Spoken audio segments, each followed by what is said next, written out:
कार्यक्रम दुनिया भर में देखा जाता है। अभी अनामिका भाभी मुझे बता रही थी कि शायद 135-140 देशों में देखा जाता है।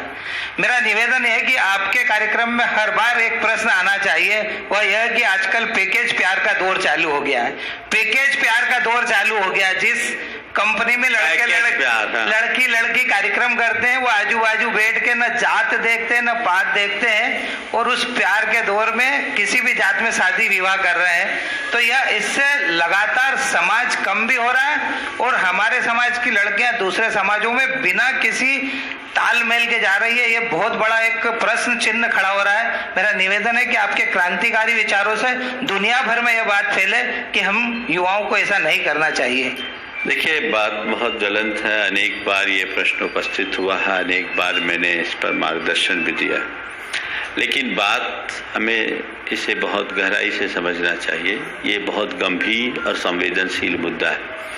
मेरा मानना है कि केवल मंचों से इस बात की निंदा करके या इसके बारे में अपने विचार व्यक्त करने मात्र से काम नहीं होगा।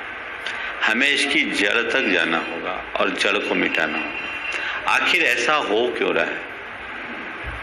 आपने प्रारंभ से अपने बच्चों को उनके जीवन की सीमाओं का बोध नहीं कराया। जरूरत से ज़्यादा लिबर्टी देना, उच्च शिक्षा के नाम पर बाहर भेजना, सह शिक्षा करना और उन्हें पूर्णता आज़ादी देना, दोस्ती के नाम पर मर्यादा विहीन आचरण को भी स्वीकार करते जाना, अगर समय पर बच्चों को कुछ कहा जाए तो कुछ नहीं सोचना, बच्चों के मोबाइल और अन्य माध्यमों से लोगों से किस तरह के संपर्क है इनका बिल्कुल विचार नहीं करना, उनके अंदर की चेतना को इस विषय में जागृत नहीं करना, ऐसे कुछ कारण हैं जिनके कारण इसे रोक पाना बड़ा कठिन हो रहा है। तो सबसे पहले मैं अभिभावकों से कहूँगा कि अपने बच्चों को प्रारंभ से ही इन बातों के प्रति सावधान करें, और न केवल धार्मिक और सामाजिक दृष्टि से अपितु तथ्यात्मक दृष्टि से उन्हें विवाह जैसी बात के प्रति सचेत करें।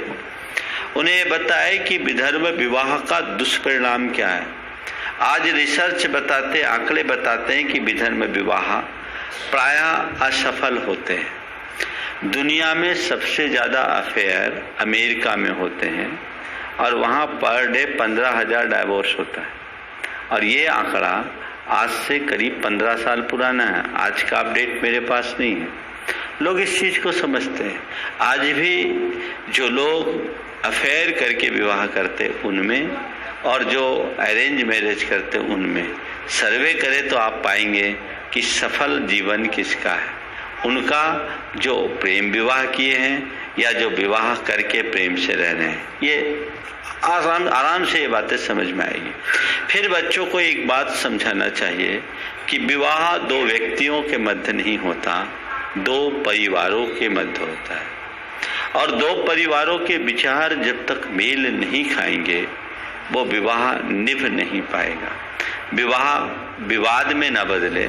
इसलिए हमें चाहिए कि हम अपने संस्कारों और मर्यादाओं को भी बचा के रखें। इसके साथ ही बच्चों को ये बात भी उनके दिल दिमाग में बिठाना चाहिए कि हमारी धार्मिक, सामाजिक और सांस्कृतिक सीमाएं क्या है और उन परंपराओं के प्रति हमारा दायित्व क्या है। अगर घुट्टी में ऐसे संस्कार हमने दे दिए तो फिर बच्चे विमुख नहीं होंगे। उन्हें केवल ये नहीं करना, वो नहीं करना, वर्जनाएं देने से व्यक्ति नहीं बदलता, चेतना जगाने से व्यक्ति में परिवर्तन होता है। तो हमें चेतना जगाने का प्रयास करना चाहिए और उन्हें बहुत ही सहानुभूतिपूर्वक आत्मीयता के साथ समझाना चाहिए। अगर ठीक तरीके से समझाया जाए तो बहुत कुछ बदलाव संभव है। और समझाने के साथ साथ बच्चों के प्रति अपनी नज़र भी रखनी चाहिए कि कहीं वो हमारी पटरी से बाहर तो नहीं आ रहे। जैसे ऐसा लगे उन्हें बहुत ही सद्भावनापूर्वक सचेत करना चाहिए, सावधान करना चाहिए और ये बता देना चाहिए कि ये तुम्हारे जीवन के लिए कितना बड़ा खिलवाड़ है, इससे बचो, इसके परिणाम बुरे होंगे। तो बच्चों में बदलाव आता है। मेरे संपर्क में सैकड़ों युवक और युवतियां दोनों ऐसी हैं जिन्होंने हमारी सामाजिक परंपरा के विरुद्ध अपनी इच्छा से विवाह किया है उनमें ऐसे लोग भी हैं जिनने आज से 40 साल पहले विवाह किया था और ऐसे लोग भी हैं जिनने आज से 6 महीना पूर्व विवाह किया। 6 महीने से 40 साल पहले तक के विवाह करने वाले अनेक युवक और महिलाएं जो आज अपने निर्णय को लेकर के बहुत दुखी हैं, वो चाहते हैं कि ऐसा जीवन में कोई कभी ना करे। तो ये एक अनुभव है और हमें उसी अनुभव को लोगों को साक्षी कराना चाहिए। उन्हें बताना चाहिए कि अभी जो दिख रहा है वो अच्छा दिख जरूर रहा है, पर वो अच्छा है नहीं। बच्चे जिसे प्यार कहते हैं वो प्यार नहीं है। प्यार का पहला अक्षर ही टूटा हुआ है। प्यार का मतलब है टूटा हुआ यार, समझ गए? वो टूटा हुआ यार है, वे यौवन जन आकर्षण है। जिस आकर्षण के व्यामोह में बच्चे एक बार फंसते हैं तो फंसते जाते हैं और वो आगे निकल जाते हैं। दूसरी बात, एक और भी वजह मुझे समझ में आती है, आज के लोगों की जीवन शैली इतनी विचित्र हो गई कि वो बच्चों को पैसा तो देते हैं पर प्यार नहीं दे पाते, सुविधाएं तो देते हैं, स्नेह नहीं दे पाते, समय नहीं दे पाते, संस्कार नहीं दे पाते। माँ बाप को चाहिए कि बच्चों के साथ बड़े फ्रेंडली रहे और बच्चों को इतना प्यार दे कि किसी के प्यार की जरूरत ही ना पड़े। एक प्रसंग मैं बता रहा हूँ, एक लड़की, एक वकील साहब की बेटी थी, बड़े धर्मात्मा व्यक्ति थे और उनकी बेटी जिस दिन 18 साल की हुई उसने एक लड़के से विवाह कर लिया, रघु किसी भी लड़के से। अब विवाह किया, विवाह करने के बाद उस लड़की को पहले भी बहुत समझाया, हम लोगों के पास भी लाया गया। लड़की ने एक वाक्य कहा जो बहुत सोचने लायक था। बोले, पिताजी ने बोला कि तुम किसी के 3 बरस के प्यार के पीछे हमारे 18 साल के प्यार को भूल गए। तो उसने कहा, किसको कहते हैं प्यार? आपको अपने क्लाइंट और फाइल से फुर्सत थी कहाँ?